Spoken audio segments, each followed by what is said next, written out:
Salamat ng Pilipinas. Noong unang panahon, may isang malaking kuweba. Sa kuwebang ito, may higante na may anak na tatlo. Ang pangalan nila ay Luz, Bisaya at Minda.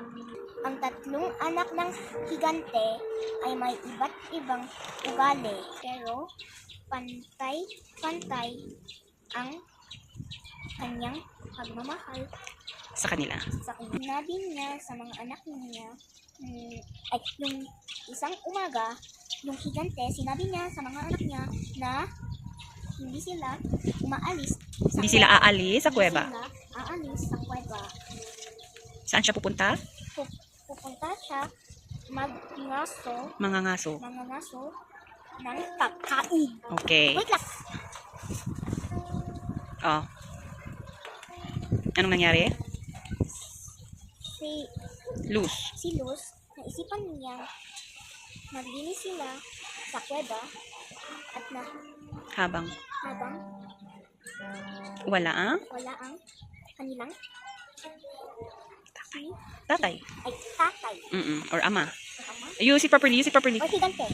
Okay. Anong nangyari? Habang naglilinis sila? Nung naglilinis sila, si Bisaya. naisipan niyang lumabas at maglaro sa tabing dagat.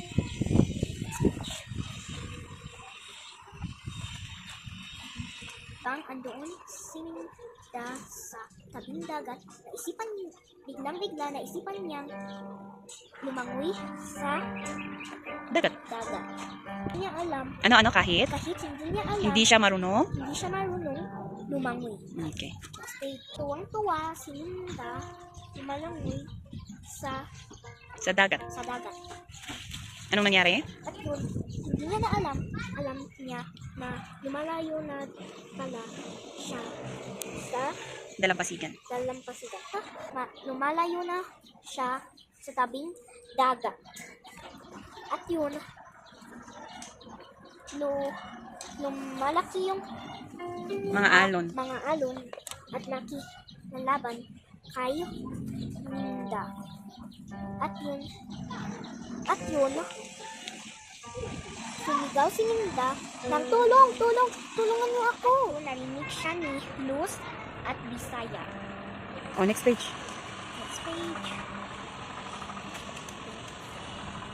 At yun, madali silang pumunta kay Hi, Minda. kay Minda.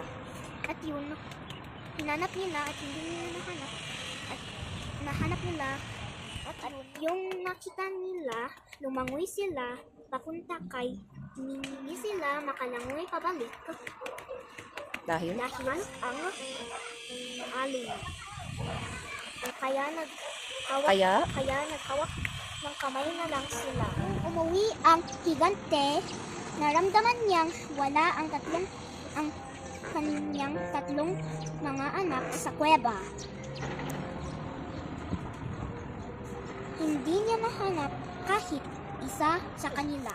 Nakita niya ang mga damit ng mga kanyang anak. Madali siyang pinuntahan ang mga damit pero wala sila doon. Umiiyak na siya sa paghahanap sa mga anak niya. Nang kumalma ang alon, may nakita siyang tatlong pulo na ngayon lang niya nakita. Malakas ang kaniyang paniniwala na mga anak niya ito. Sina Luz, Bisaya at Minda. Na tinatawag natin ngayon na Luzon, Visayas at Mindanao.